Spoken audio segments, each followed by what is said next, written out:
Ranipur reporter मदद अली सोलंगी। रानीपुर गॾे जी नवलखी पुल ते सुबुह 7:30 बजे ॾींहं ॾिठे जो स्कूल टाइम ते ॻोठ मल्हेराणी सोलंगी वासी रानीपुर बेसिक हेल्थ यूनिट जे मुलाज़िम मोहम्मद शरीफ सोलंगी खां 2 नामालूम फोरू मोटरसाइकिल ऐं रोक रक़म फोर करे फरार थी विया।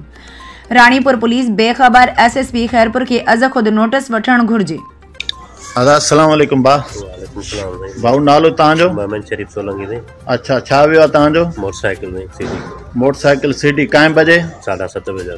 किथां? गॾे जी पुल तां। गॾे जी पुल तां जी। घणा ॼणा हुया उहे? 2 ॼणा। 2 ॼणा। हां। बुटूं बदल हुयनि ना?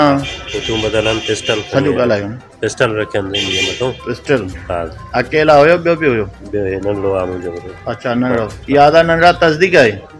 अच्छा बात छा था गले जी बारड़ा मोटा भाव वारा भी बिठा हो मोटरसाइकिल ते पिस्टल रखी मोटर 2 ॼणा फुल कर मोटरसाइकिल किकणी एॾे वापस हलिया।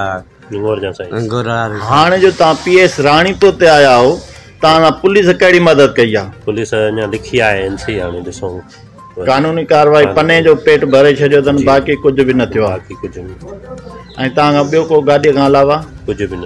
कुझु बि गाॾी पर कागज़ वग़ैरह? कागज़ हथ में।